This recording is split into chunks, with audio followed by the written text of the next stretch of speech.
Well, thank you, Darlene. Well, first of all, I'd like to welcome each and every one of you to our territory. And thank you all. Haichka and Aquilia.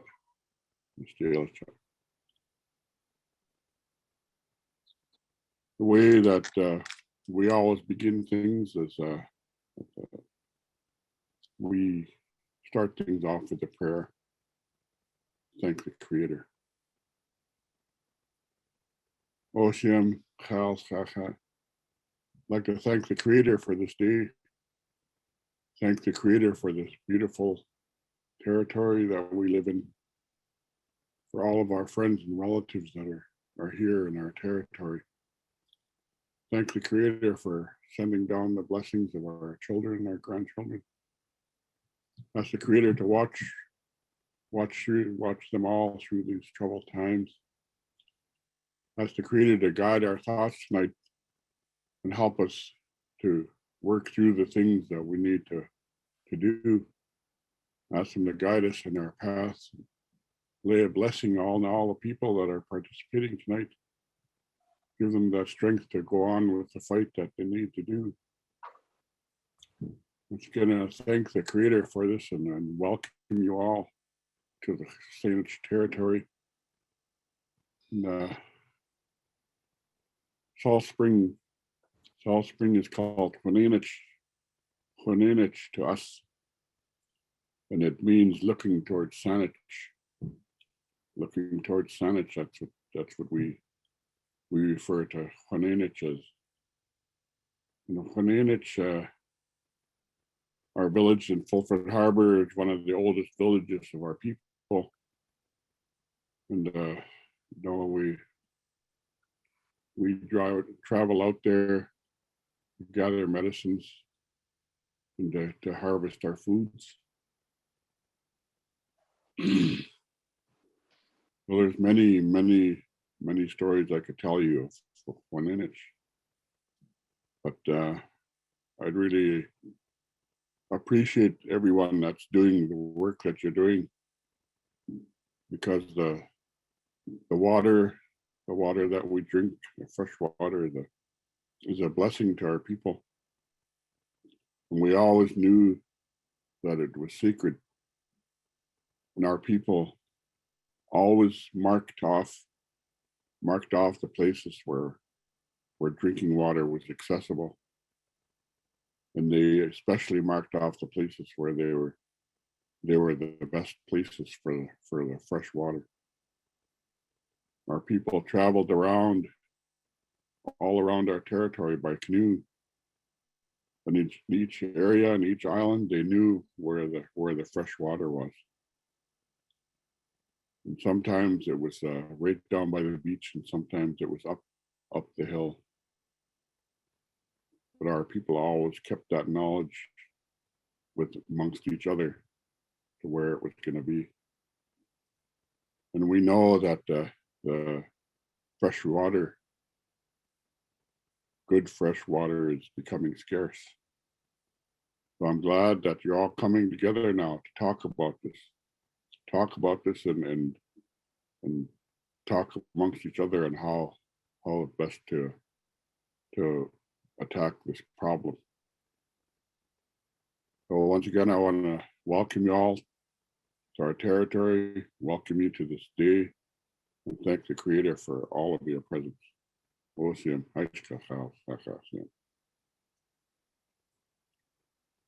Haichka Siem, Eric, thank you. Haichka. It's a blessing to have you here and to have this beautiful day in front of all of us and coming behind us now as it starts to end. So welcome everyone who's joining us, starting to trickle in now, a few more folks. You'll notice that you're on mute. Sorry about that. We know it's not always the best way to be together, but it's the way that seems to work best for these types of presentations. We still want to hear from you. So throughout the presentation, we really do welcome you to open up your chat box. You'll see a a chat function on the bottom of your Zoom screen, and you can just click on there at any time and be able to put questions or comments into the chat box, and we'll do our best throughout to try to answer your questions for you. We might not be able to answer everyone's questions, but that's the place to hear from you. You'll also notice as the presentations go on that there'll be a little two horizontal lines in between the chat box and the presentations, which is a little slider that you can move back and forth to make the presentations bigger. We're often going to be sharing our screens with you to show you various things and communicate with you visually as well as verbally. So you can make that smaller or larger. And for those, I'm sure everybody's quite familiar now, but if you did want to change the view, there is on the top right-hand corner of your screen, a little view button that you can do speaker view or gallery view. You can see everybody else in the room or just focus mostly on the presenters. We will at times be spotlighting presenters just to make them more of the focal point for our evening here tonight. So as we're getting started, just to share a few things with you, this is a presentation by Transition Salt Spring, where we have just recently gone through some organizational restructuring and now have a new mission, which is responding to climate change, restoring ecosystems, reimagining community together. So that means together with all of us, including the plants and the animals and all of us here, the earth and the sky, coming together to respond to this crisis of our lifetimes that is climate change. So we're actively working on every front that we can possibly think of with limited resources. We'd love for you to join us if you haven't already signed up to receive our newsletter, become a member or donate to at transitionsaltspring.com. You'll be seeing a new website appearing here fairly soon. Do want to thank our funders, some of the funders that have been coming on board to help us in this work. We're always looking for more, so because we have a monumental task in front of us, but do want to make sure that we're really thanking and acknowledging those funders who have come on board with us so far. For those of you who haven't not yet seen the Climate Action Plan, the Salt Spring Climate Action Plan that was released only about a month and a half ago, something along those lines, after a year and a half to 2 years in the making by dozens and dozens of volunteers with Transition Salt Spring. Do go to our website and download it. You'll be seeing some pieces of the Climate Action Plan tonight related to fresh water, and we'll be going into more detail with that with you. But if you have some time and energy, please do dive into our Climate Action Plan. And do watch out for our One Cool Island campaign as we're rolling out through the next year and a half or so of trying to really help you understand the various sections of the Climate Action Plan. There's a lot of information in there, over 250 recommendations. So each month and a half, we're going to be talking with you more about each of those sections in the Climate Action Plan through this type of presentation and community engagement. And we really encourage you to participate as much as possible.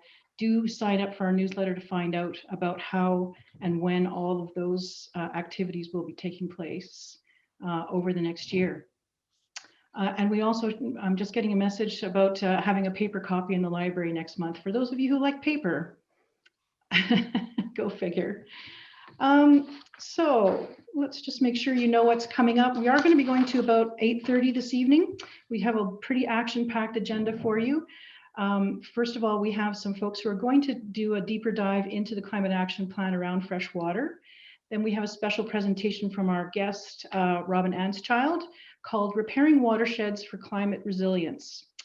After Robin's presentation and some question and answers, chance for you to ask some questions, we'll then move into a short panel discussion about some of the concrete water stewardship activities and projects that are going on Salt Spring and in our region. So please, of course, if you need to leave before then, that's up to you, but we will be going up until 8:30 with an action-packed series of I think, very interesting pieces of information that you're going to find directly useful in your own life and in your own the lands that you live on and steward.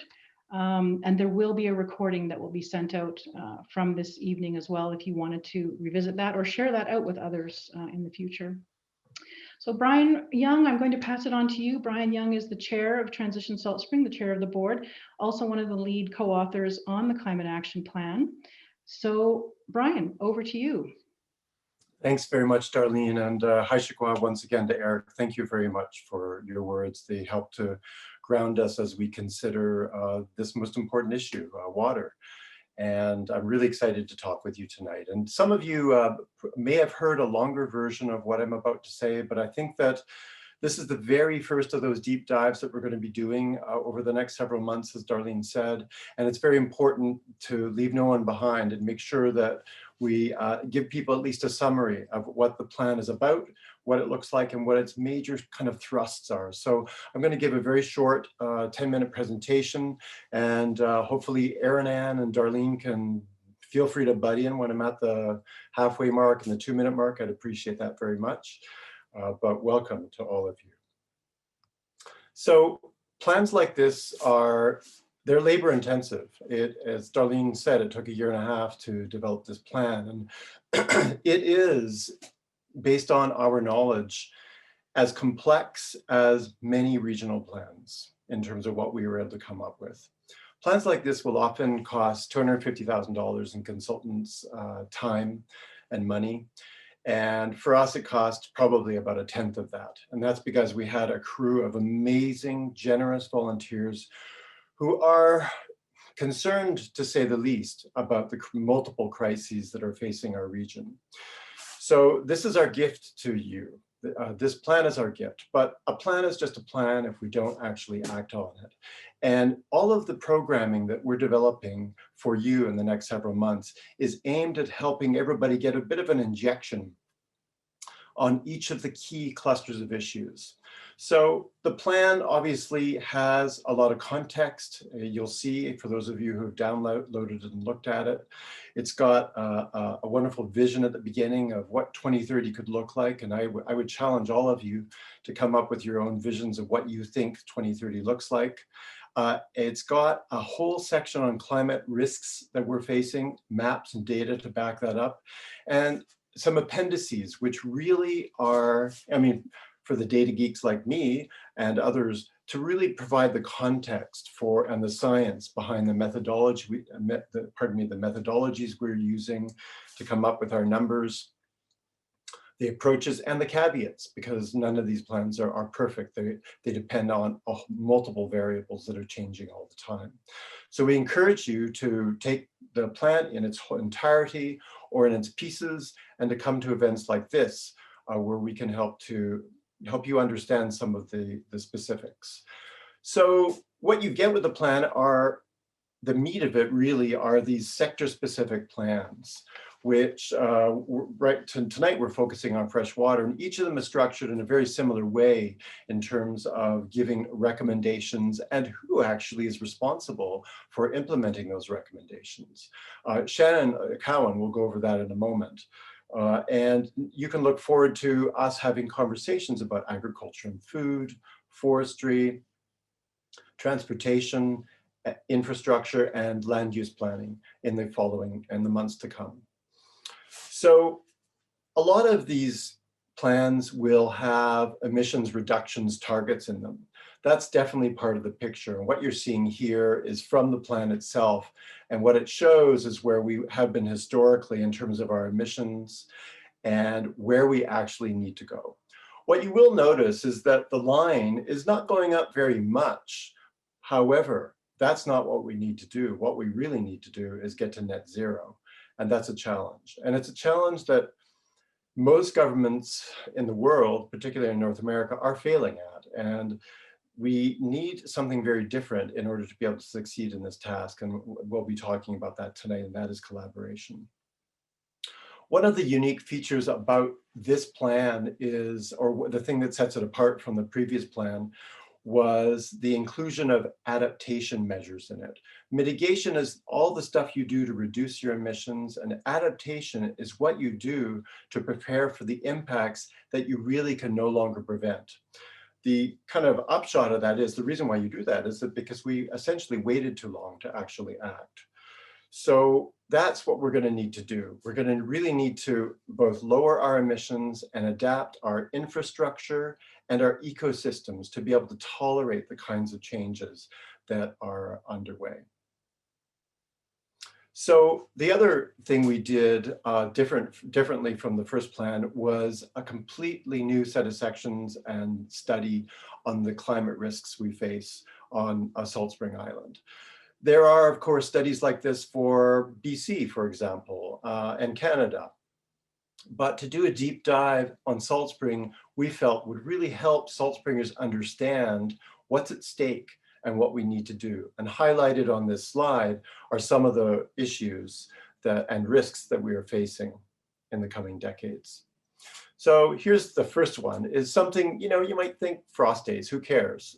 But the frost days, as you can see, will go down to almost nothing by 2080. This has huge ripple effects on our ecosystems in terms of the growth of pests that would have been killed during colder nights on our island, but which can survive given the more hospitable climates they will be offered in the coming decades. And you can imagine headlines like these coming up on the driftwood as a result of something as small as frost days.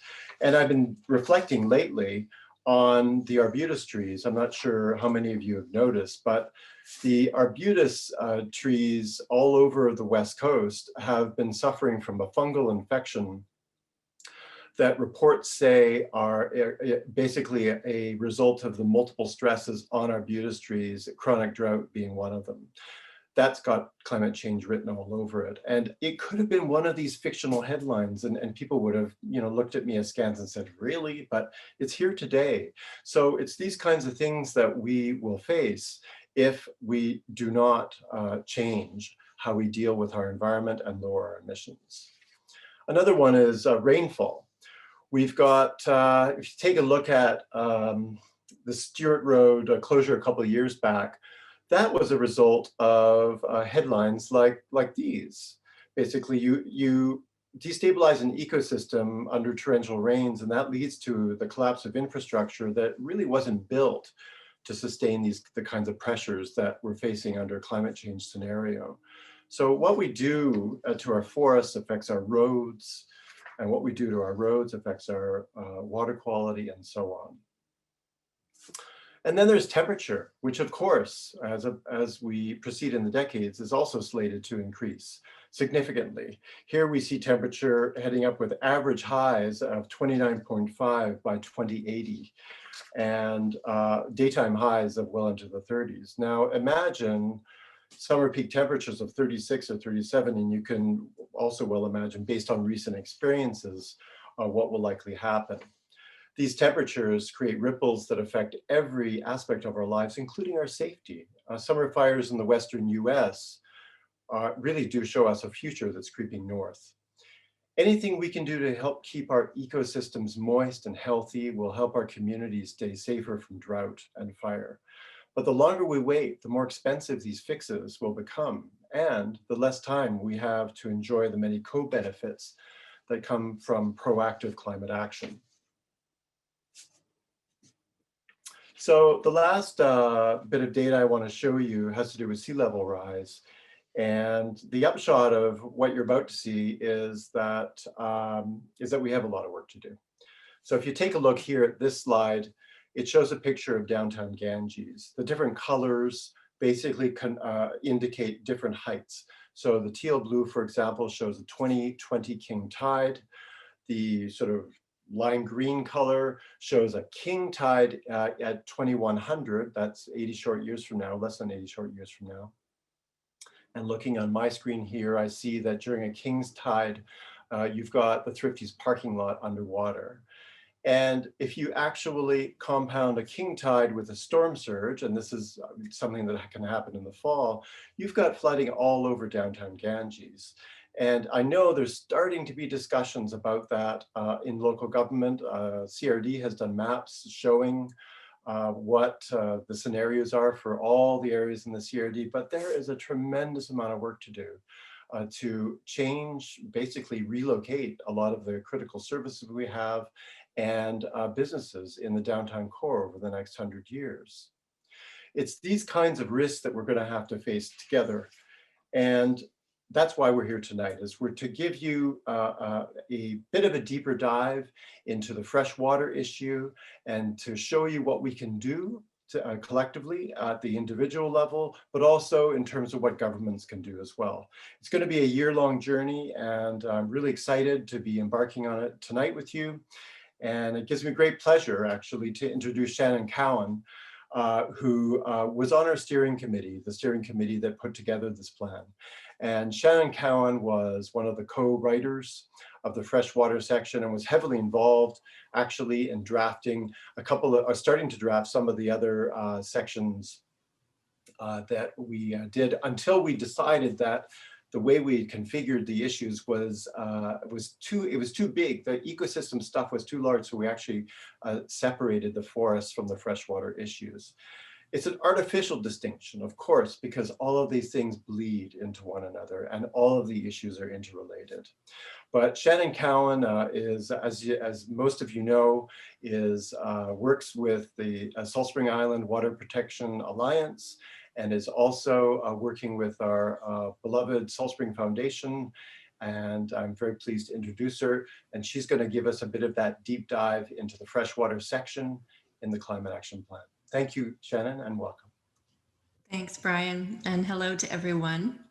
Many of you I don't know, many of you I do know, so I'll just say hello. I can't see everybody's faces, but I'm really grateful to be here tonight. As Brian suggested, my involvement with the freshwater chapter in the Climate Action Plan is what I'm here to speak a little bit about tonight. And there are 55 actions in that chapter and 8 strategies and 3 goals.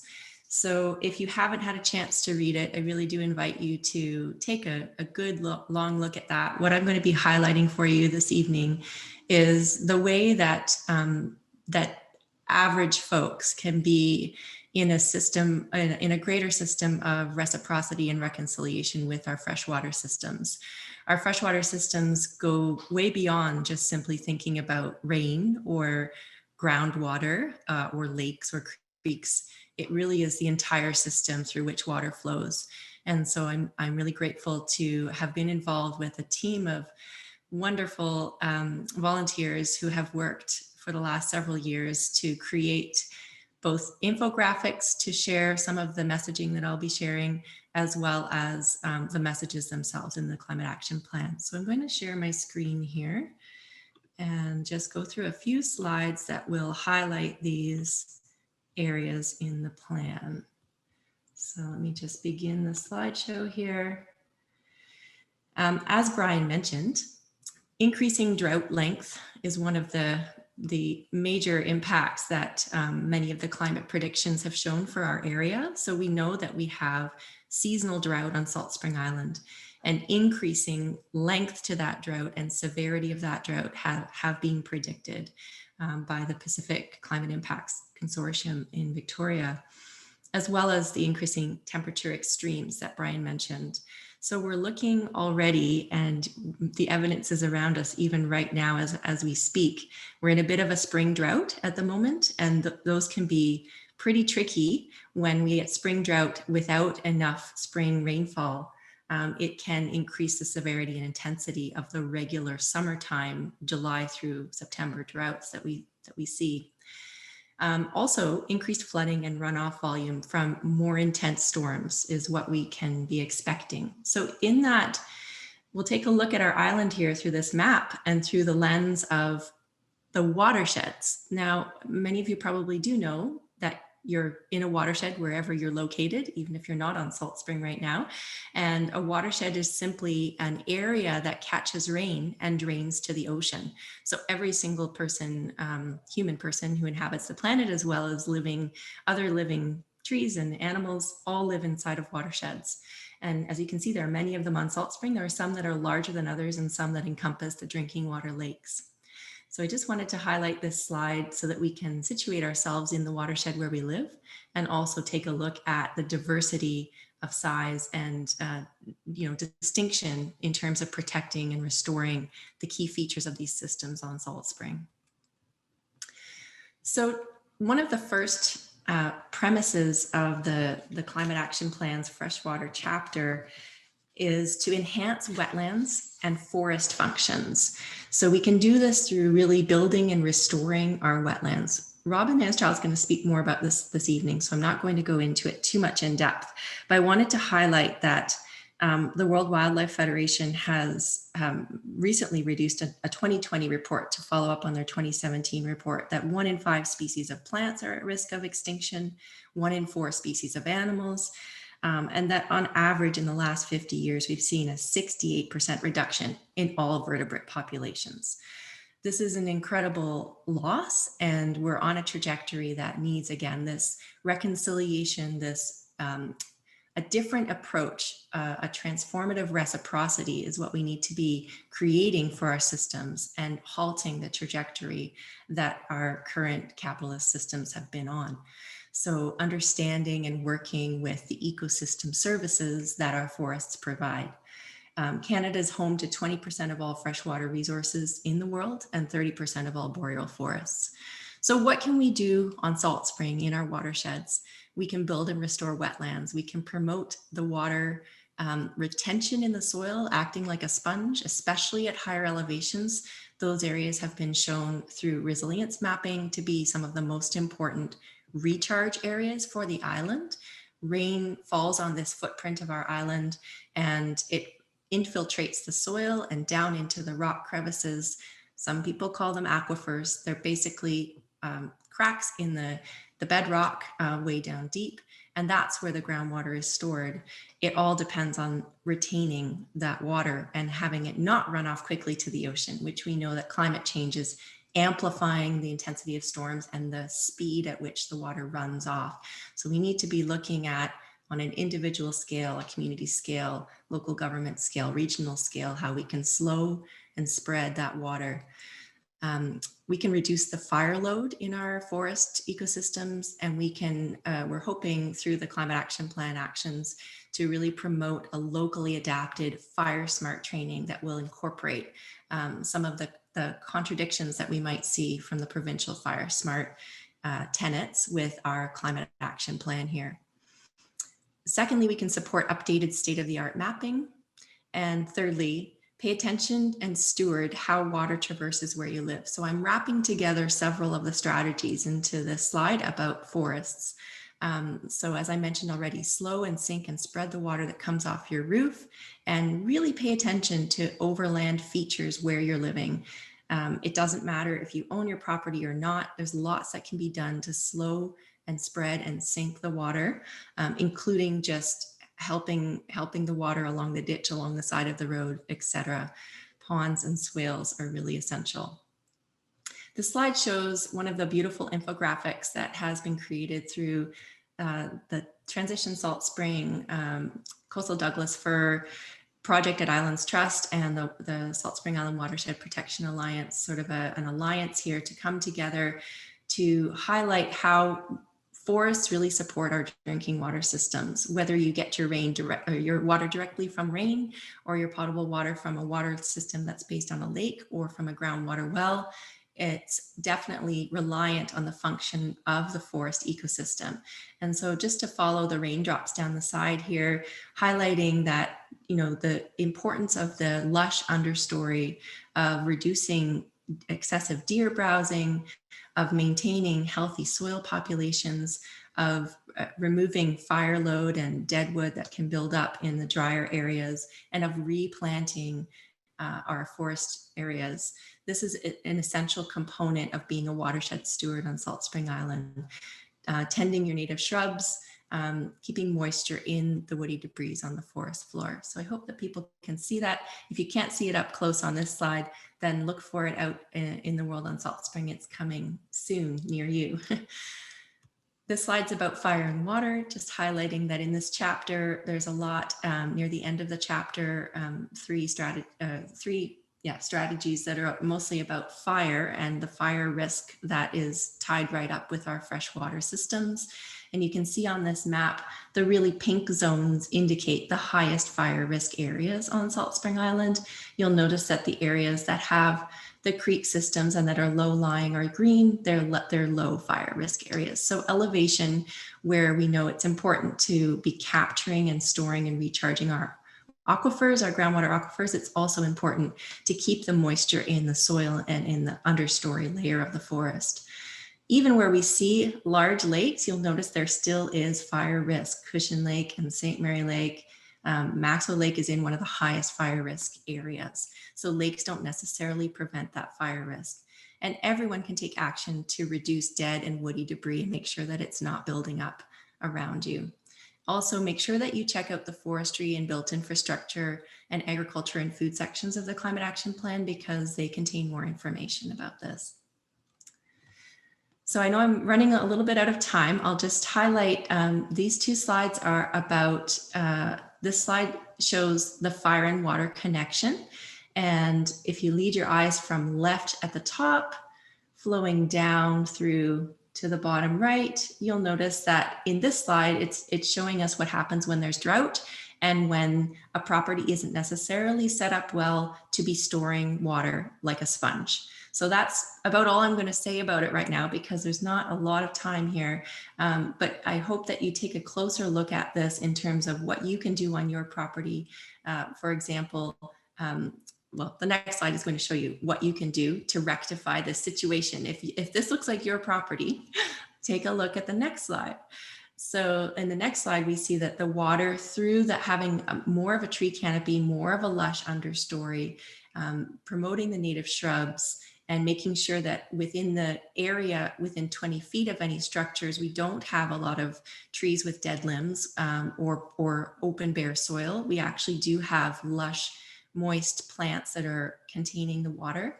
And also that the forest all around is showing those signs of health. That understory is back. There's reduction of the deer browse through fencing and other means. And the healthy soil microbes are an essential piece of all of this, because our tree roots really rely on that. And that's what holds the whole system together, is the soil. So we are rapidly losing soil on Salt Spring through this runoff with the intense storm effect. I feel like I'm going a little bit swiftly, but I'll just keep moving along here. At SWIPA, which is the Salt Spring Island Watershed Protection Alliance, we've been really involved with some of these other strategies in the Climate Action Plan's Freshwater Chapter around improving and understanding the water availability in our different watersheds. And so here are some of the action level, strategy level things that we can all do. We can practice and promote water conservation. That's a really big box that we could open. And if you were in attendance on Sunday, Transition Salt Spring hosted a wonderful event all about rainwater harvesting and pond building. So that's available, I think, to you as a recording. Suited to purpose water use. Now, what could that mean? That basically means the more that we can and it's all legal now. There are all sorts of ways to do this. The more that we can use non-potable rainwater or reused gray water for our non-potable uses outdoors and even in flushing toilets, and the more that we can use our potable water just for our potable uses, that is going to have a huge significant impact on freshwater sustainability on the island. So finding a way on your property to harvest and use rain if you're not already doing so, and or to reuse gray water. And there are lots of tools available to you to help you with that. Secondly, integrated ecosystem-based management framework. So this is more of a policy piece, and I'm not going to go deep into it, but it really just means to approach things with that sense of reciprocity and modeling everything on nature, because we've gotten away from that and we need to be bringing that back into our local governance and into our land use planning. Thirdly, best practices in groundwater recharge zones. So there's a lot already available, and there's more coming down the pike through the work at Islands Trust around groundwater recharge mapping on Salt Spring and following best practices in the areas where it's most important, as I mentioned, high elevation areas. And finally, monitoring withdrawals is one of the strategies in the plan. It's not done except for in water system areas, such as a water district where the ratepayers, they're metered. Not all of them are, but many of them are. And so one of the actions in the plan is to suggest that all withdrawals from lakes and creeks on direct licenses are also monitored. So at this point, it's an optional tool, but we're hoping to advance that so that we can monitor more of the withdrawals and have a better understanding of where the water stressed areas are to take actions together. I'm almost at the end. Increasing rainwater harvesting and conservation at home, many tools available to you. I just wanted to highlight the website www.SSIWPA for Watershed Protection Alliance.org. And there's a lot more information there. Just some of them, xeriscaping, which is really choosing different plants where you have the hottest, sunniest areas of your property so that you're not irrigating those areas, and then mulching and using drip irrigation everywhere else, and not using your potable system again for irrigation, using non-potable water for irrigation, using rainwater for all non-potable uses wherever possible. And if you can, also looking to change your indoor fixtures for water conservation. And just to highlight again that light gray water is safe, especially if you're using it. So reusing your gray water from your laundry and from your hand washing taps, not from your kitchen sink, but from your other hand washing taps. It's safe to be used underground on non-food plantings. And finally, a little plug for composting toilets are legal and they're a great water conservation tool to consider. And I'll wrap it up with just, this is a two-sided slide. On the left, you'll see one of the pamphlets that's available. Because we published it just when the pandemic began, you may not have seen it yet out in the world, but it is available on that website. This is for people who don't know anything about rainwater harvesting. So there's a pamphlet that can lead them through that. And then a more in-depth guide about all the best practices with non-potable rainwater harvesting, both available at the SWPA website and in the handout this evening. So I'm going to stop my screen share and over to you, Darlene or Bryan. I'm not sure who's next. Thanks so much, Shannon. We're really so incredibly lucky to have you here with us here on Salt Spring Island. You're such an expert at water. You've learned and done so much over the years that I know anytime any of us have a water question, we just immediately go to you as our resident expert. So a real blessing to have you. Thank you. And actually, I do need to just say, I'm not the expert, I'm the coordinator of the experts. So I'll point you in the right direction. Fair enough. I get you being humble about that too, but I think I know that for us, we look to you for real leadership and guidance around that stuff. I think you've maybe learned more than you want to admit over the time of coordinating all of these water efforts. Yeah.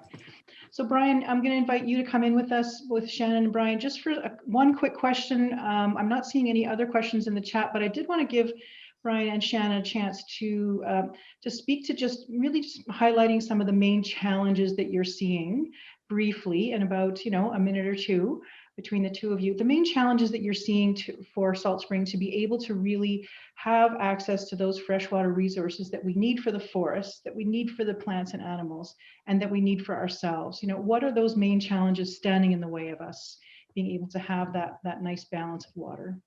Who'd like to go first? Well, I guess I'll jump in. I'm really present to the challenge in the myths that still circulate around the difficulties of harvesting rainwater and storing it on your property. So again, whether you're a resident or a landowner, even starting with 3 connected rain barrels, it's one of the simplest things that you can do. But many people get very stumped and think that they require expensive permits and expensive plumbers, etc. So just to highlight for everyone that non-potable, which means you're not treating it for drinking water, does not require a building permit at any size, but it is recommended that if you're going larger than 3,000 gallons that you do get assistance from professionals with the installation so that you don't have trouble down the road. But just considering that a 1,000 gallon tank, for example, costs about $1,000 and it's suitable to sustain your typical 20 by 20 or 30 by 30 food garden for the season. So for many of us, if we can get over that hump, I think that is one of the biggest barriers. Great. Well said. Anything from you, Bryan? Yeah, just quickly, I think that fresh water illustrates, I think, the interrelatedness of the challenges we face. So I think about, there's a project that's just been launched around the doing planning for Ganges Village. Yet at the same time, we have, North Salt Spring Water District has said no more connections. So in a climate constrained future, do we want people living in cul-de-sacs at the tops of mountains that's surrounded by trees? Or do we want to actually concentrate that development in areas that are already developed, like Ganges? And I think that the apparent conundrum is in finding the solutions for those knots and finding a way to untie them. So that we can achieve multiple objectives at once. Yes, land use planning, as always. Well, thank you, Shannon, and thank you, Bryan. Really appreciate both of your wisdom and your enthusiasm. Really is such a blessing for all of us to have just all that energy behind all of this work going forward to keep us positive and focused as we're facing some of these challenges. So thanks to you both. Thank you. And now we have a skill testing question for the audience. I hope everybody's been paying attention. Because now we're going to ask you to go into the chat and we're going to ask you to let us know what watershed you live in. Do you know what watershed you live in? Now we're cheating and we're putting a map up on the screen so that you can try to see, maybe zoom in on where you are. It's a little bit tricky to see the fullness of that. I don't know, Erin, if you can make that any bigger. So Sarah's saying Stoll watershed. Oops, people are going very quickly. Good. Okay, Patty is Bullock Creek. Good. Bryan is Weston Lake watershed. Jennifer is Duck Creek. Shannon is the Fulford Creek. Okay, so now we have the experts who've gotten their answers out of the way. And Laura Patrick is saying that she lives in the biggest watershed, which is, oh, wait a minute, I lost her. Fulford. Ruth, okay, so now that we've gotten past the experts, anyone else out there besides Ann Parkinson and Elizabeth White? The Milson family is saying the Tuan Ruby Alton 2109 watershed. That's very specific. Jen, Cushion Lake. Yeah, I'm also in the Cushion Lake watershed. Kira is what? She's wondering what Starks Road is in, what watershed Starks Road is in. Can anyone find that answer? Jean Wilkinson is 9107. Oh, Ruth. Ruth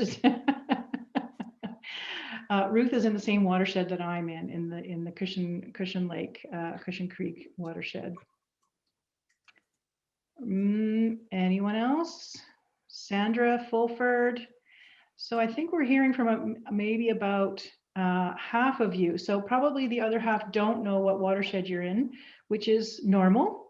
And nothing to be ashamed of, but tonight is a chance to be able to try to find out what watershed that you live in and learn a little bit more about the watershed that is supplying you with not just drinking water, but also making the natural environment around you a healthy and vibrant ecosystem to live in.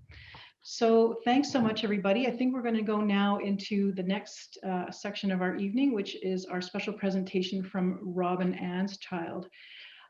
Robin is a wetland restoration specialist, and she has directed the construction of, get this, 275 wetlands on 33 sites across BC. She's directed the construction. It's quite amazing. Along with 4 stream restoration projects in the East and West Kootenays and in the Cowichan Valley. So she's been up and back the BC area.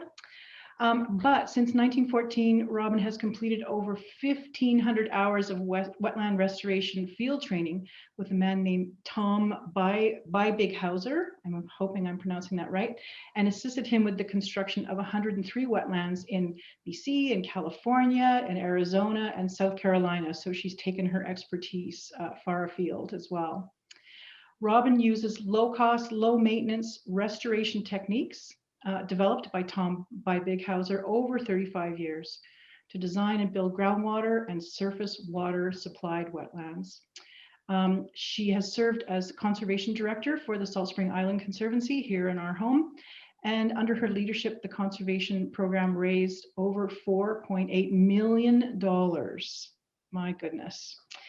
Want to join our board, Robin? In program and acquisition funds to help protect close to 500 acres of habitat for multiple species at risk here on Salt Spring Island. Robin, we are super grateful for all the work that you have done. Now she's also involved in restoration of wetlands at Xwaaqw'um, also known as Burgoyne Bay Provincial Park. Please do put if you have questions for Robin as she's presenting, please do put them in the chat and we'll ask Robin to answer some, maybe not all, but hopefully at the end of her presentation, if she'll have some time for that. So really welcome you, Robin, and pass things over to you. Thank you. Can you hear me, everyone? Yes. Yes, nodding. Good. That's good. Okay. So, well, first of all, I want to thank the organizers for this event, and I want to thank you for inviting me.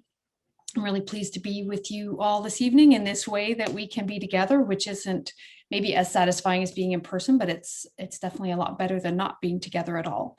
And before I get started with my screen sharing, I have a bunch of photos to show you.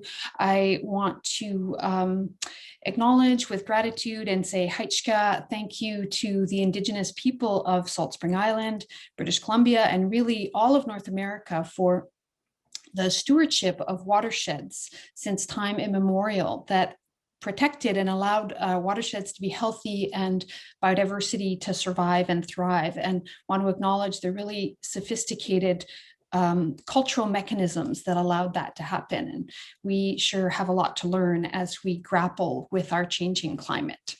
So I'm going to now share my screen. Let me just see if I can do this right. We practiced earlier. Hang on. There we go. Is that working? Yes, I'm getting thumbs up. Okay, that's good. So I am going to be speaking tonight about repairing watersheds for climate change resilience. And I think that someone is going to help me at some point with just some little reminders about my time, because I'm going to speak for about 20 minutes, and then I think we're going to have a few minutes for questions. So let me just see if I can actually change the slides here. This, by the way, is a photo at Xwaaqw'um of a small wetland restoration project that we did in 2019. So I was glad that you mentioned the rainwater harvesting workshop that happened on Sunday. And for those of you who didn't get a chance to participate, you can go ahead and look at that on the Transition Salt Springs website. And I'm showing this on the website now because I wanted to say that workshop is about harvesting rainwater at the household scale. And what I want to talk with you about tonight is harvesting and storing rainwater at the watershed scale, or at the community level scale, or in this case, at the level of Salt Spring Island. So let's start with this washout on Stewart Road that happened a couple years ago. This was something that nobody could ignore, nobody who drives on Stewart Road, as I do when I'm driving up and down the island. And I want to ask you the question, is this washout because of climate change?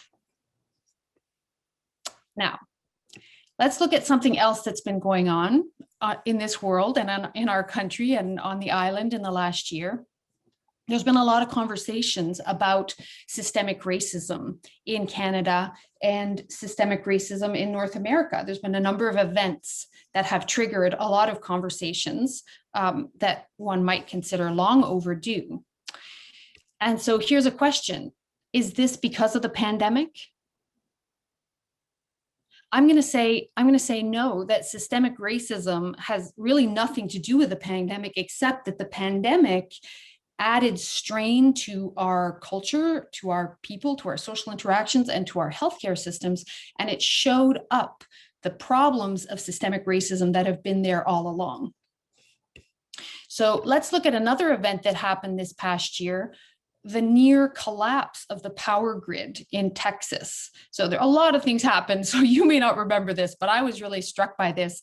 The power grid just about collapsed. They stopped it from collapsing by taking a number of the power structures offline. But basically, you know, there was a lot of talk, is this related to climate change? Well, certainly the extremes of temperature, you know, are probably related to climate change. But the key thing for our conversation here tonight is this line right here. Texas regulators and lawmakers knew about the grid's vulnerabilities. They knew about them for years and didn't take action. And so I want to talk about the vulnerabilities in what I'm going to call our water grid, right? So we call these our watersheds, but what if we think about it as a grid, just like a power grid? Well, the thing about a power grid is that we recognize that it's something that we built as people. And so we recognize that we need to maintain it. And we recognize that the more load we put on it, the more strains we put on it, then there's going to be an impact on that grid. And what's remarkable about our watersheds is that we take water from them, and I think just over half of Salt Spring Islanders are drinking from surface water, and we take water from our watersheds, but yet we have not been very skilled at recognizing the changes that we've made in our watersheds that have put a strain on our watersheds and put a strain on their ability to provide us with water. And that, that's a bit of a human-centric view, and it's not that our watershed's sole purpose is to provide us with water, but it's just a way of looking at it that helps us understand that if we think about it as a kind of infrastructure, it needs maintenance, and we need to consider the impacts of the changes that we've made. So adding the stress of climate change is revealing vulnerabilities that exist because of the cumulative effects of changes that we have been making to our watersheds since settlers first arrived on Salt Spring Island. So similar to the pandemic didn't cause the systemic racism. It's just that those added stresses are revealing it in a way that has now become impossible to ignore. So we have made a lot of changes to our watersheds. And right here, we're looking at Xwaaqw'um, or Burgoyne Bay watershed, as well as the Fulford Valley in the background. And I'm going to take us through some examples of some of those changes to our watersheds that have really strained the resiliency of our watersheds before we even put climate change into the picture. So we have dug ditches, we have channeled streams, we've built roads, we've drained wetlands, we've harvested forests. And again, this isn't a judgment on any of these things. It's a recognition that together these things have a cumulative impact on our watersheds. So I'm going to go back to the graphic that Shannon was just showing, and I've added some crude little drawings in here in the corner, so bear with me. So I added a little driveway here. And I love this graphic. It's a crude little red driveway, but you see the driveway, and I've drawn a ditch in black. Now, many people think ditches are pretty lowly and they don't spend a lot of time thinking about ditches, but I probably have a collection of over 10,000 photographs of ditches. I'm really into ditches, and I think they're actually really a refined technology that we underestimate.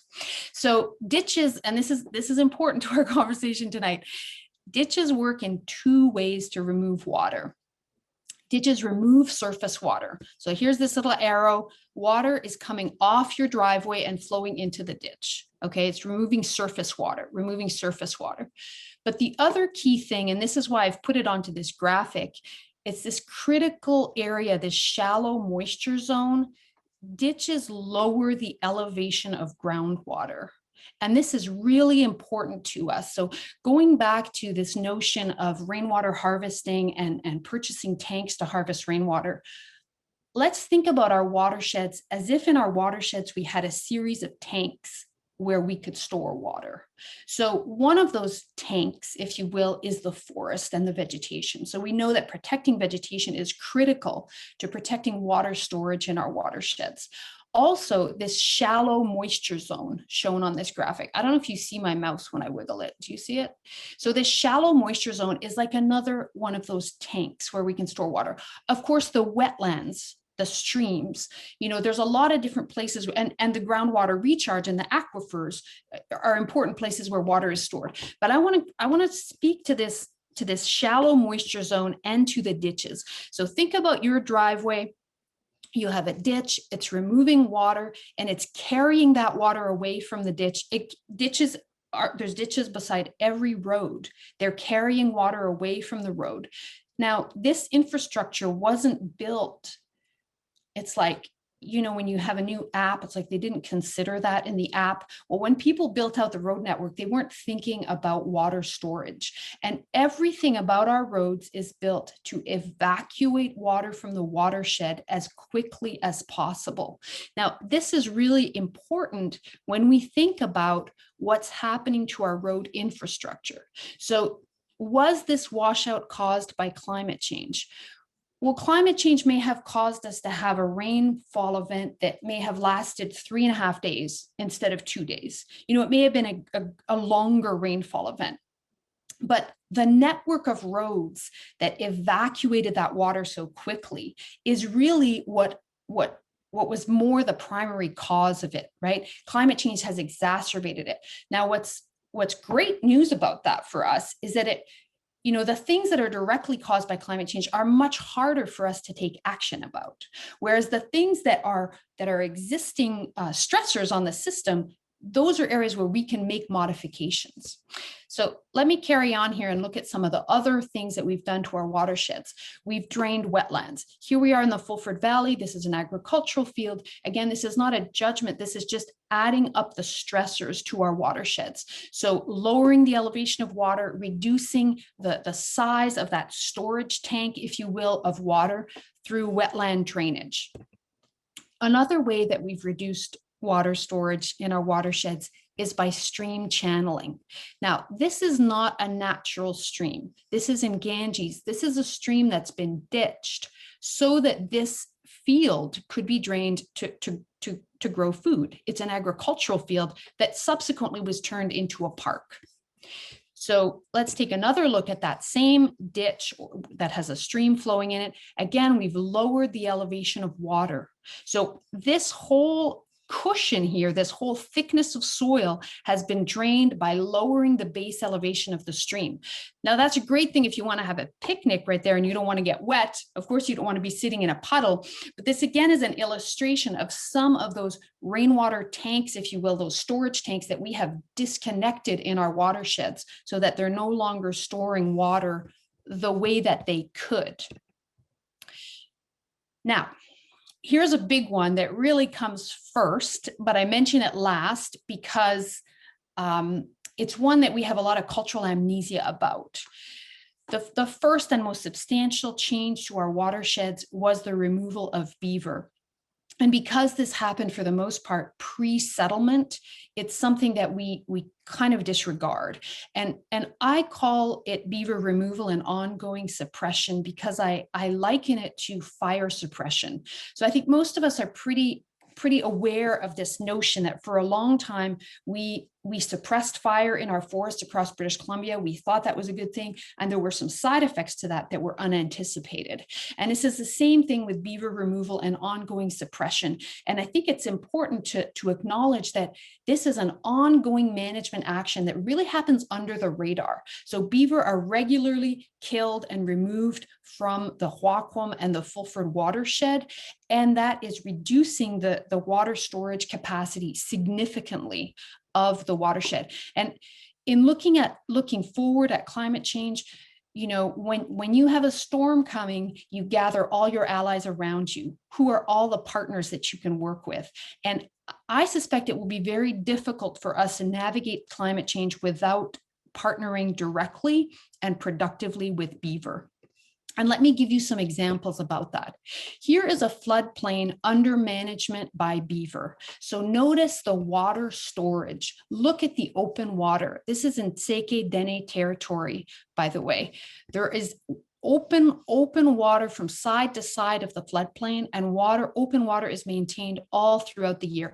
And incidentally, like, beaver is another whole topic. That's another whole presentation. I don't have time to get into the details of it, but beaver really have incredible abilities when it comes to maintaining summer flows, helping to prevent fire, helping to mitigate the impact of drought on flows. So here's a floodplain with beaver removed. This is Xwaaqw'um. Where's the open water? Where's the summer flow? It's gone. And part of that is the ditching, the channeling, putting in subsurface drainage, but also the removal and ongoing suppression of beaver.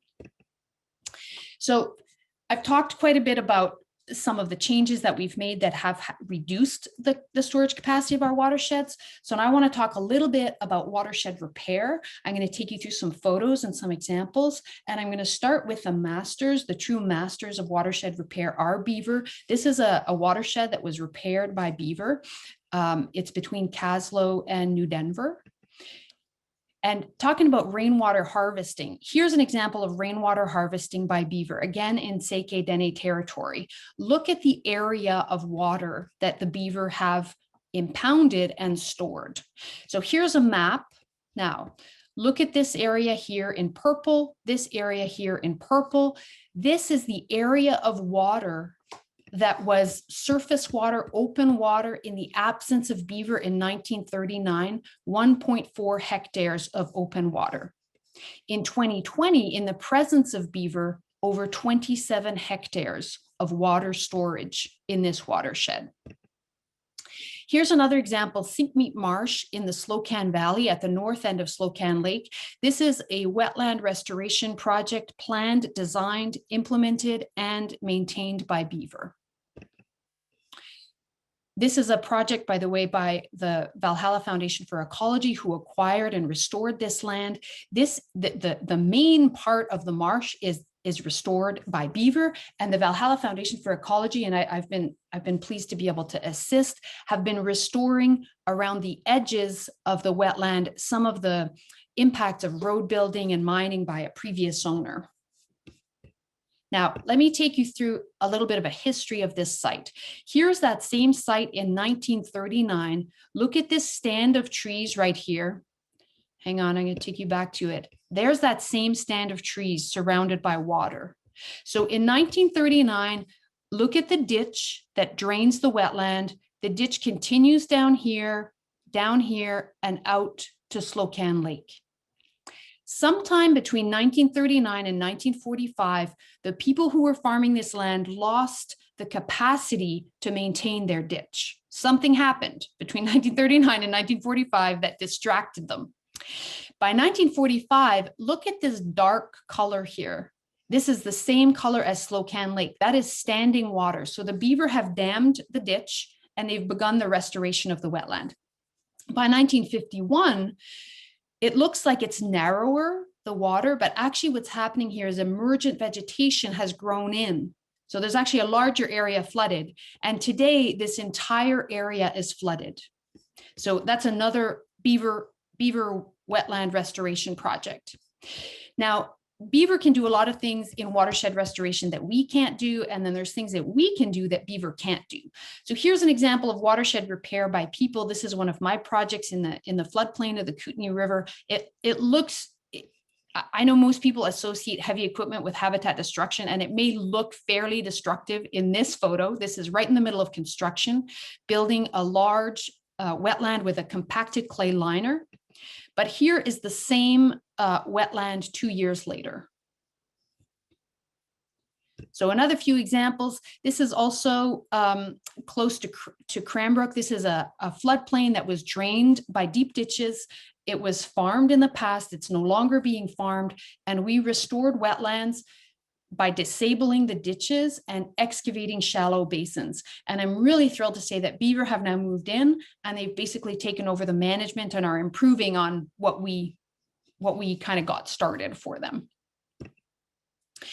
Here's an example of combining wetland restoration with agricultural production. This is Salix and Sedge Farm in Salmo, B.C. They had a very wet field. They were unable to farm. And we excavated shallow wetlands and we placed the soil. We kind of made a large raised bed, this dark area here. That's a huge kind of a raised bed.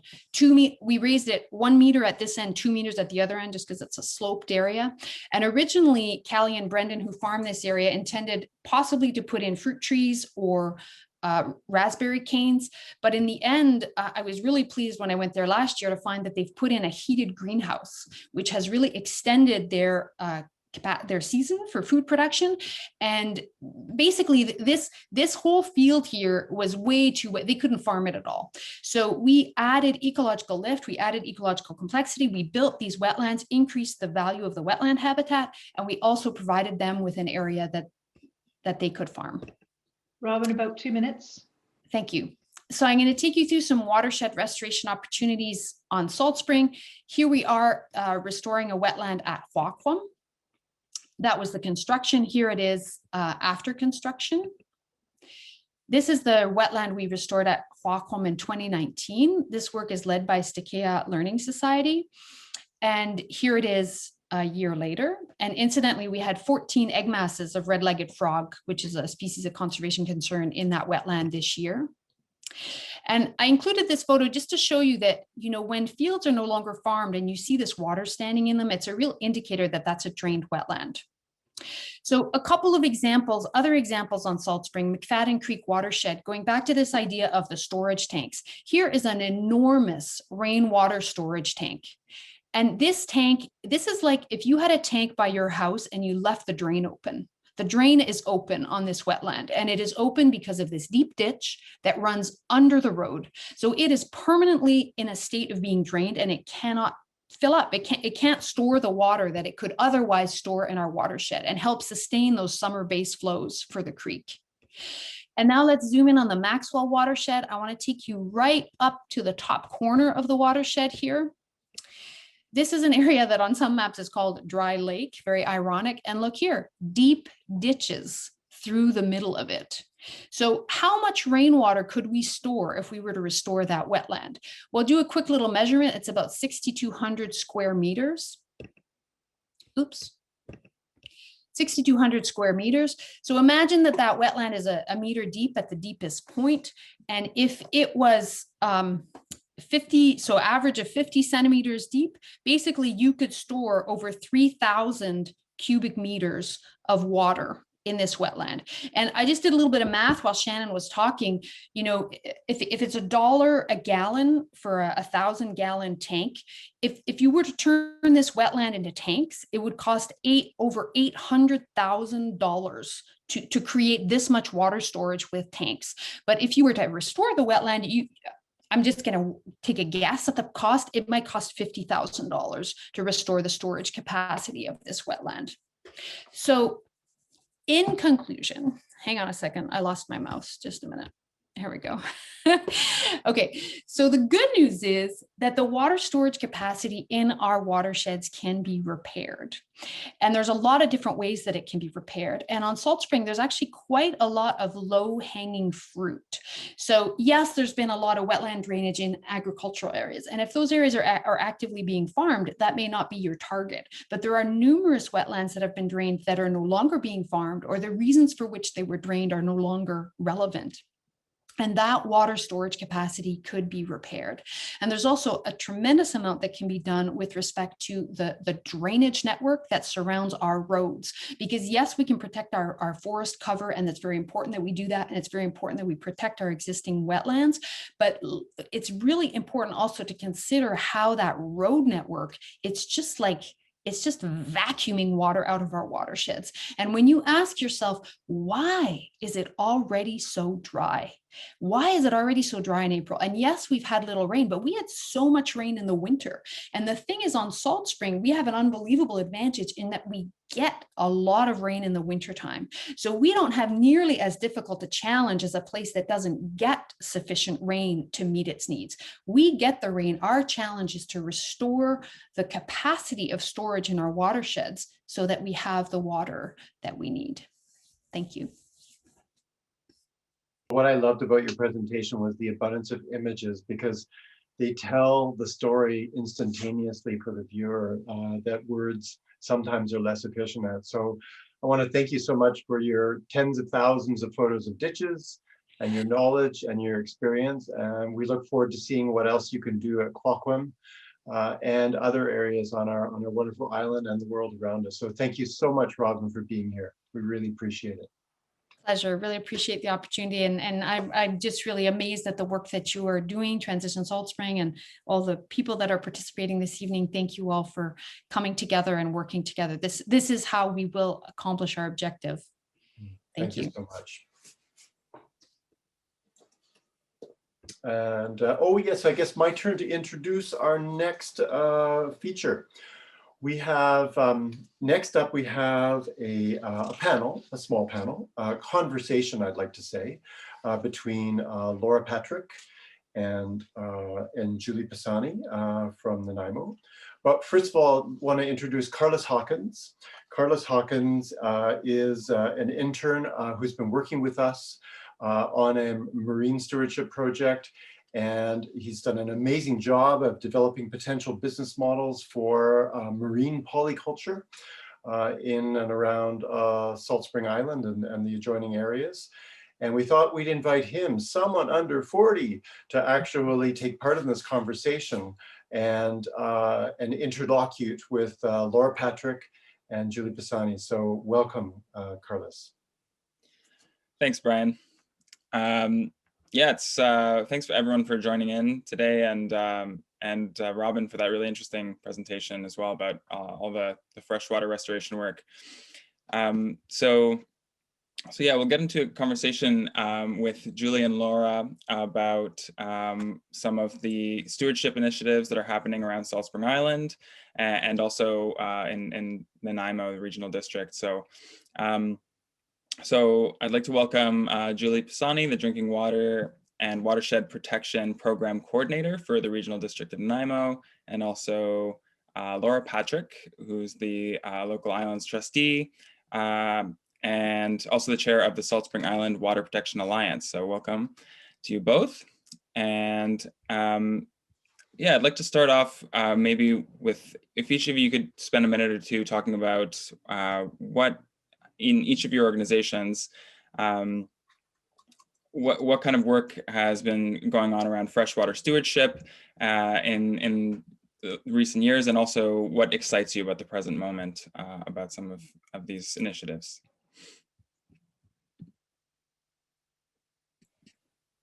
And we could start with Laura, maybe.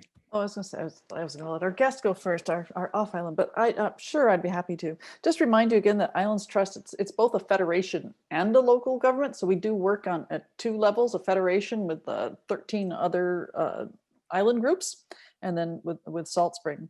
And I wanted to start by just thanking Chief Pelkey for his words for starting us off today, because it brings so much meaning to what we're doing with water.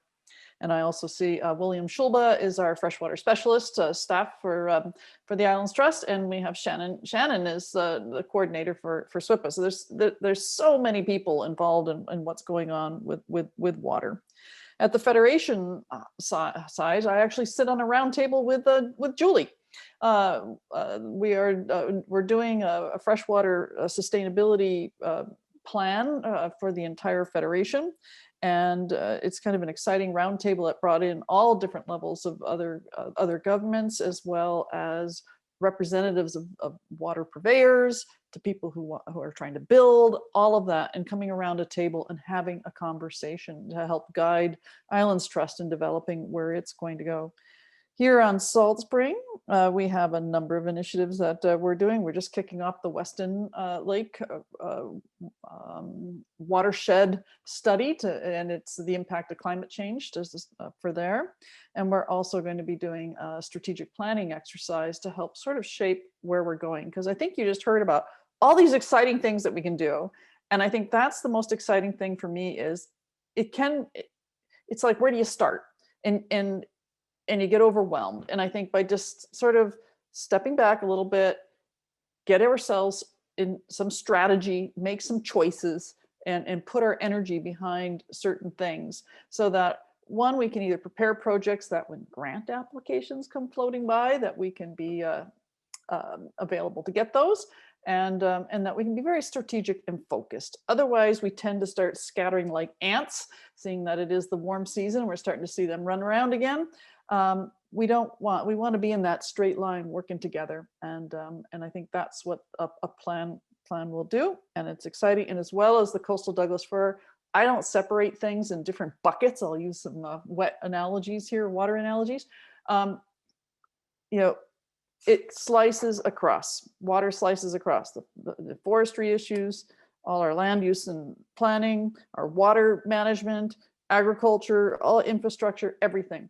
And so, I think there's a real opportunity to work things in sort of the systems approach as well, and to address these issues. So bring the forest issue together with our watersheds. Thanks, Laura. Julie? Wonderful.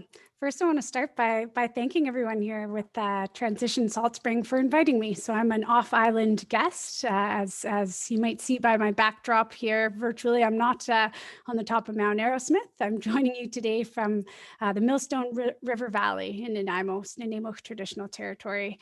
And I've come to share just a little bit of the experience that we've had at the Regional District of Nanaimo over the past 10 plus years of having a drinking water and watershed protection program in place for our region. And what really makes it unique, and why I guess I've been invited on a few of different presentations, a little bit of a road show around British Columbia, it seems at times, is that basically we created a plan in early 2000s with multi-stakeholders involved in developing an action plan for water sustainability in the region. And, very, very similar to the action plans that have been discussed today by some previous presenters.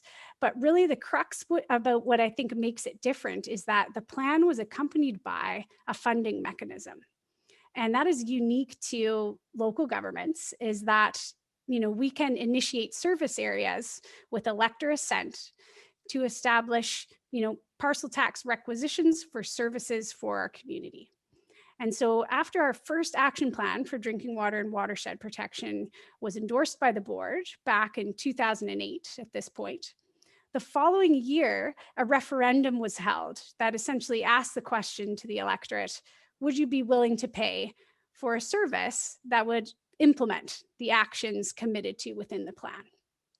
And back in 2009, it was a small margin, 52% said, yes, we will pay for that.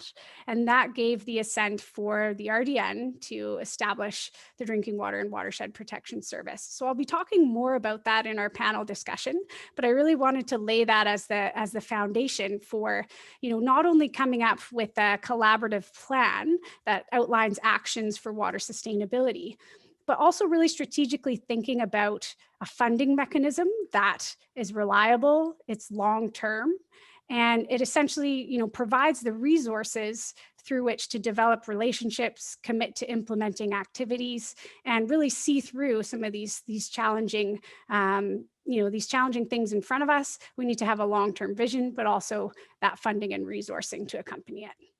So I'll start there and pass it back to Carlos to kind of seed us for a few more questions. Great, thanks for that. So next question is for Julie. And so you've had just over a decade of experience now working with the RDN and all that to reflect on. So in the context of our conversation today, with an island that in many ways is looking to you as a possible model, maybe you could tell us about some of what you've learned in the last 10 years in terms of water stewardship programming, and also about what you envision over the next 10 years. Oh, awesome. Look at the segue, Carlos, right on. So yeah, reflecting, I think, is a good word. It's a water word as well, picking up from Laura's bucket, maybe I'll throw reflecting in there too.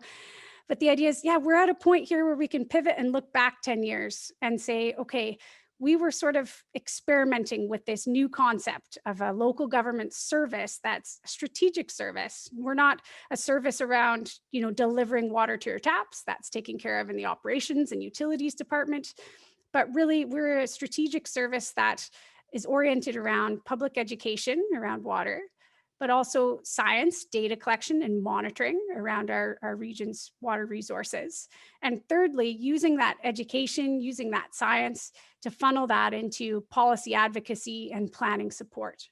And when I look back over the first 10 years of the program, I think it's really important to say, we did build a foundation of education and awareness and outreach programming on which to build the layers of data collection, citizen science, monitoring, and policy advocacy and planning support. If we had tried to jump straight to, here's an innovative policy, we're implementing it, let's do this, but we hadn't actually gone ahead and collected the data to make sure it's science-based and sound, and we hadn't spent the time to engage the community, with outreach and stewardship and awareness programming, then we kind of would have been in the reverse, in the wrong order, so to speak. So when I look back, I say, yes, it was great. We had this layer of educational programming that we continue to this day. Next, we layered on data collection. It's like the idea that If the province is left to do all the water monitoring, they're at 30,000 feet. We're on the ground within the region, and we have the ability to connect with community members who are savvy, who are keen, who want to get into the creeks, who have wells that they're interested in getting monitored. And so from a regional perspective, we are able to kind of mobilize a citizen or community-based monitoring network for both surface water and groundwater, and then use that data that's collected in sort of that open, transparent, joint fact-finding kind of manner, and bring that into local government decision-making and land use planning, but also importantly, funnel that up to the provincial senior levels of government who are the freshwater regulators as well. And so one big takeaway I'll just leave you with from the first 10 years is, we sort of evolved out of this concept of, it's senior government downloading to local government. And it's like, well, actually, no, it's actually local level advocating for what is most important to us within our region. And in the absence of that, we cannot expect the province to have as intimate of knowledge and understanding and drive and motivation to really learn about the creeks and the aquifers and the freshwater ecosystems and the land use issues at the regional or local level. So we kind of flipped the script on that. And now looking ahead for the next 10 years, we're very much sort of looking at the ecological services aspect of our watersheds. So broadening from a focus on water conservation, but really, making sure the ecological services of our watersheds are understood and restoring not only from a community sort of behavior change perspective of how we interact with water, but kind of a lot of the themes we've already heard from other presenters is how can we restore the natural functions of the watershed to play the role of storing, infiltrating, cleaning, and conveying water for both the ecosystem and community needs. Great, thanks for that overview. And so the next question is for Laura. So when we were preparing for this discussion, you mentioned that you think the Salt Spring maybe is in a situation similar to Nanaimo 10 years ago. So where are the key issues facing us? What are the key issues facing us now? And what do we do about the big picture or climate change related water challenges we're facing on Salt Spring? Well, yeah, no, thank you, Julie, for kind of giving that summary of SWPA has been around for 7 years, and it had some strategic focus that it had initially, and it's carried on doing some good work, but the need is always so great. There's like so much that can be done, and SWPA is about bringing, and I think that's the one thing Julie didn't touch on is there's the province, but you've got the Vancouver Island Health that does things. We've got the water purveyors that have the responsibility. You start to layer in all these other parties that have a piece of the action. And if we're all just doing our piece of the action without coordinating ourselves across, we're trying to fight for dollars sometimes, fight for the same dollar and not get that work done.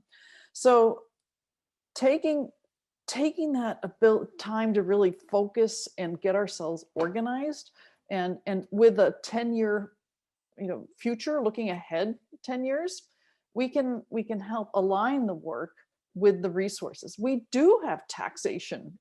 So I saw some people go, ooh, taxation. We have the special tax requisition funds, SWPA. With a strategic plan, we can better link that tax request with what we need to do, because work may not be even every year. It may need to go up and down, and we should be adjusting and getting the right amount of money. It could also help our partner agencies do their budget planning and so forth, so that we can all align our funds together to do these bigger projects. Because I think that's the exciting thing, and I think that we see with our opportunities, what Robin just showed us. It's like, yeah, let's do all those watersheds. Well, we can't do all those watersheds today. We have to plan those out. Which one is the most important one? Which watershed is at the highest risk and vulnerability? The difference with Islands Trust from the regional district in Nanaimo is we have a statutory requirement to be responsible for the environment as well as people. And Gary and I sometimes get in these arguments. He goes, well, the priority watersheds are those that service water purveyors. And I go, are they? we have to make sure, we have to consider, is the ecosystem getting enough water as well? And if we have to look at all of our aquifers with both those lenses, our drinking water systems and our ecological systems, to make sure that we have that amount of water. Which aquifers which watersheds are the highest risk? So that would help drive which one of those watershed restoration projects that Robin was showing should be the highest priority. Yes, if you've got some on your property, the things that you need to be doing individually, and we can talk more about that. But we need to take this time to do some of the planning. And I said it'd be like an RDN-like or a salt spring suitable plan. You know, would I love to have a water and watershed protection plan just like RDN? Yeah, but well, I want the budget too. We don't have that. So we need to scale it to what's appropriate here and make some hard choices, agree to work together. I know Bryan talked at the beginning, he said collaboration. Collaboration is a big part of it, but a big part of it's listening too. We need to sit down and listen to each other and understand each other. And that's what a SWPA table can do.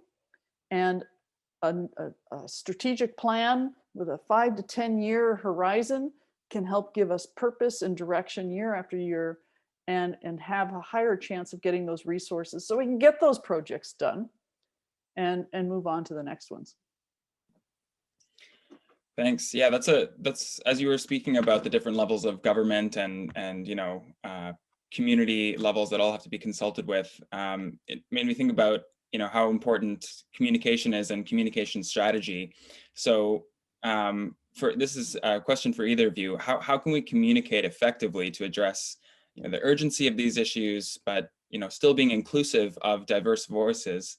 And, you know, how do you accommodate the different voices while actually making sure that our watersheds are resilient and are meeting the challenges for the decades to come, you know, whether that's for species or also, you know, for communities?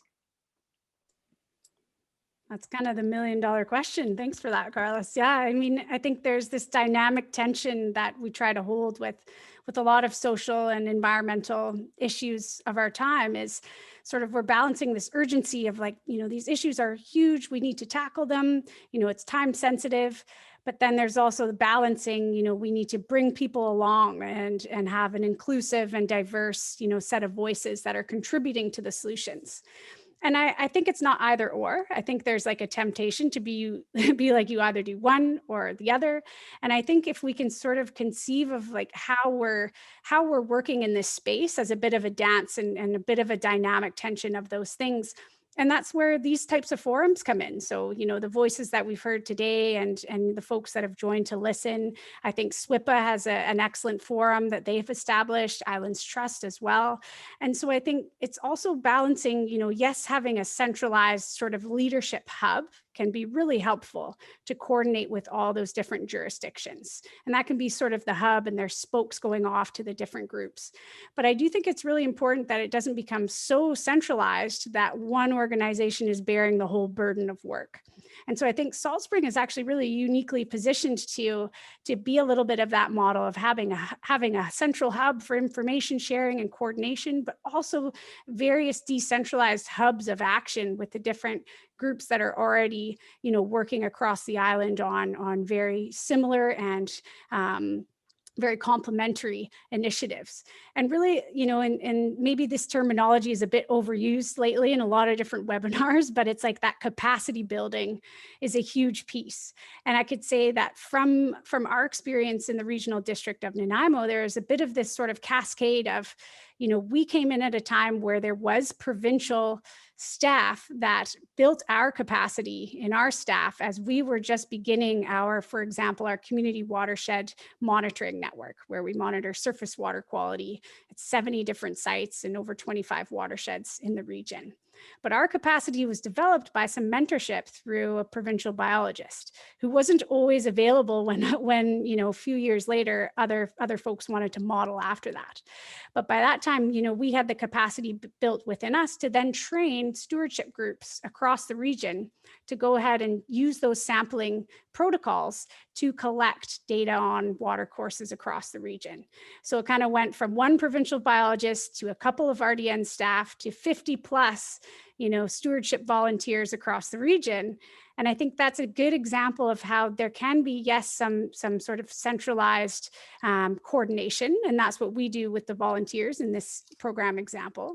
But also having that decentralized, just mobilized community members who are empowered, have the resources, and have somewhere for that information to be beneficially utilized. So the information that they bring back from this example of surface water quality monitoring program is then entered into provincial databases. It's a publicly accessible database that, professionals and, provincial decision makers, island health, everyone can draw from it.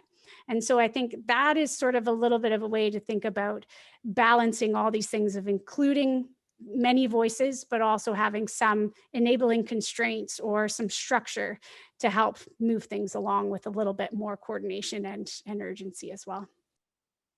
Oh, well, thanks, Julie. That was perfect. And part of one of the things that we're going to be doing as part of the strategic plan is look at who should be at the table at SWPA, just a revisit of who are those voices, so that, because it is sort of, you always have to have an inside outside activity. That's what it's always about.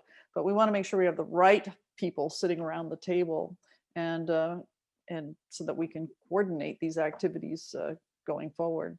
Because we don't want someone missing out. You have a group that has a great idea and they miss out on a grant because they just weren't, plugged in to be able to have that information shared. Great. Well, thanks. I think we're going to open it up to the audience for questions. Bryan, were there any burning questions that need to be answered in the chat? Yeah, there are a bunch of comments, but there was a question I wanted to ask, I guess, is Julie, for you, when the initial sell was done, if you think about the proposition that was placed to the ratepayers, what got them to say yes? What got 52% or whatever it was to say yes? What's your secret that you can pass on to Laura? Yeah, good question. I think it's going to be different in every community and region and very place-based how that unfolds. But I can speak a little bit to the history for the RDN. At least there was a bit of a grassroots movement, as well as elected officials that were championing this idea. And so back in, this is 2008, 2009, the elected officials that were championing the idea were kind of, raising awareness with their constituents, and then again, sort of mobilizing the constituents who are on board and who are really passionate about this topic, seeing effects of climate change, seeing land use change and development pressures and population growth in the region. There's quite a number of people who saw the urgency to say, water is a really important issue that needs more airtime at the regional level, aside from just the pipes and pumps and reservoirs of distributing our drinking water, which is highly important, but is, lacking maybe that watershed lens of what's going on with the source of our drinking water and more broadly the ecosystems. And so really it was a combination of elected official championing and grassroots support, door knocking. There was community meetings because it wasn't COVID, and it was like kind of raising that awareness within the community at a grassroots level. And I will point to the example of the Cowichan Valley Regional District in their most recent local government election in 2018, modeled after the RDN Drinking Water and Watershed Protection Service, and had a similar referendum and asked their electorate, would they pay for a drinking water watershed protection service in the Cowichan? And it came back, I believe it was 64 or somewhere in the 60s%. Yes. So there's this incrementalism of, I think it is gaining, some traction and awareness and mainstream appeal to say, yes, regional or local governments should have more of a mechanism in place to be working on water sustainability issues. And that's important to people locally. Hmm. That's great. And actually, maybe we have time for one last question. I know there are several, but we just don't have time for all of them. And I'll just pick one that's in the middle. It's from Ruth Waldick. How did you go about empowering staff or to take a more inclusive approach to planning? on these issues? Did you have to go through, in other words, did you have to go through a culture shift within your own organization to do this kind of initiative? Very on point and apropos question. Thank you. It's ongoing. There's an ongoing culture shift. We're not done. We're still shifting. But you've pointed to an issue that I think is important to raise, which is, you know, any sort of departmental siloing that happens in larger organizations. You know, does the water and engineering department talk to the planning department? You know, do they talk with the parks department? What about wastewater? You know, so there, I think, is an ongoing challenge to have internal collaboration, and it's improving, and there's lots of like great things that have evolved within the organization over the years. But it really does depend, in my view, on the leaders that are in place and the managers in the different departments and the culture that's created.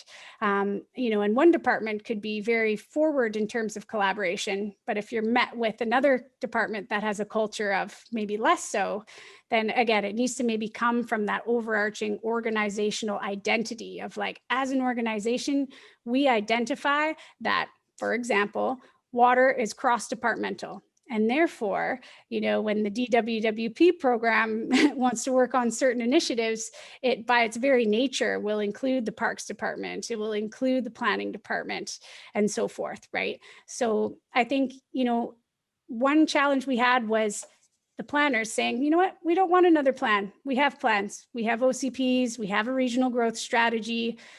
Don't bring us an integrated watershed management plan. And we took that kind of in our, it was 2014 at that time for this sort of candid conversation. And it was really helpful direction from them at that time before we start going down a certain path that we think would be beneficial. You know, if our target audience, which in that instance was the planners, if they're not on side with what that deliverable might be, you know, we're going to be wasting a lot of time and effort. And so we flipped it around and asked them, okay, how can we integrate what we're learning about our region's water resources from our data collection, our monitoring, you know, our awareness programs? How can we funnel that into your existing planning processes or help you shift and evolve your planning processes as sort of a support team for you? And so when that was sort of flipped around, when it wasn't, here's one department making a plan and passing it to the other department, that was, I think, a more productive approach. And now, so the way it works is when an OCP comes up for official community plan, comes up for review within our region, we now have a process by which, you know, we will budget for certain focused water related analysis to support that official community plan update and work really closely with the planners on any sort of corresponding policies that would flow out of that. But we're not sort of reinventing a whole different process, but we're beneficially supporting their existing processes. So that I think I can point to as an example, but maybe I'll kind of end on that, the theme around it. I think if we're always kind of curious, we're always, you know, focused on learning, we're focused on observations and adapting based on what we observe, then I think that's really the culture we want to see in our organizations and in our communities that will allow us to manage water or manage ourselves in more of a way that's akin to water. So yeah, maybe I'll leave it there. Well, thank you so much. We do have to close, but I want to thank you, Julie and Laura and Carlos, for taking the time to be part of this conversation tonight. There's so many levels to this. It's breathtaking, actually. You see the webinar we had on the weekend was more about what we can do in our individual homes and our lives. We get this ecosystem point of view coming from Robin around the kinds of things we can do. I keep thinking beavers, bring them on. And then I think about policy, which is often such a dry as a stick area for so many people, but it drives what we need to do here. The rules of the game change things dramatically. So I want to thank Julie for your courage within a bureaucracy, and Laura for your courage. Basically, you're caught between a bureaucracy and an electorate, and I know that there are often really difficult choices to make there, but thank you very much to you both. And to Carlos for deftly facilitating this great discussion. And now we'll turn it back to Darlene. Sorry, I interrupted you. No, all good. Turn it back to Darlene for a poll. Terrific, terrific. Thanks so much, Brian, and everybody else. It's great to have that path forged ahead of us. And it does feel like Brian was saying, we do have some of those really similar elements coalescing here on Salt Spring that hopefully we can follow in the path that that Julie and Nanaimo have set out before us. So let's turn it back to our audience, to the folks who have stayed with us through these 2 hours. We're moving into the home stretch. We're aiming for that 8:30 ending. We're going to start a poll, and we'd love for you to take part so that we can hear from you about some of the things that you are doing on the water in which you live and take care of, hopefully, or sorry, not the water, the land, the land on which you live and take care of. What is it that you're doing there to retain water and moisture on that land? What types of things are you doing? Are you mulching to put mulch back on the land and keep things moist? Are you creating berms and swales? Have you dug some ponds, not ditches, but ponds? Are you involved in rainwater collection? Are you collecting gray water? One of the things that I was learning about this past week was about not limbing trees, so that keeping the shade on the ground to keep the ground dry. That was a new learning for me this past week. Watercourse restoration, that's very specific, protecting wetlands. And anything, if there's something that we haven't mentioned, please feel free to mention it in the chat as well. We'd love to hear about any other activities that you're involved with. It's really helping to keep the water on the land, keep the moisture on the land, and keep those ecosystems thriving through water retention. So it looks as though mulching is coming out fairly early on as one of the main things that people are doing. Oh, we've got someone Nicole has a composting toilet. Fantastic. Not illegal composting toilets, it turns out. Jean is planting native shrubs, especially fire resistance species, which is fantastic. Looks like we've also got a lot of people here who are involved in rainwater collection. That is amazing, amazing stuff. What else is coming up here? Swales and berms. Ponds are also seeming to be pretty popular. So, you know, even if you're not doing some of these pieces, it seems as though we have a lot of experts in the room or at least folks who have done it on their property themselves, who can help you if you are interested in doing these kinds of things on your property. Happy to put you in touch with some of those folks so that they can share their experiences with you. Ruth is talking about excluding deer, which was a big source of channelization and wetland trampling. So I know Ruth's been encouraging me to put up some fencing around her property to stop deer going through here so much. Robert has a composting toilet. Kira has also done deer fencing. Deborah has planting lots of native trees, and Carlos is reviving a trampled barren area with grasses, wildflower, mint, and lemon balm. Beautiful. And Shannon's is taking out the invasive species, Lamium. I've never heard of Lamium before, but that doesn't say much. And broom from her property. So really, such an active group of people. It's amazing how much you all are doing. That is just fantastic. I think as we're ending now, I'm going to pass it back to you, Brian, to take us home, and then we'll hear a few words from Patty as we're ending our evening. Thanks, everybody.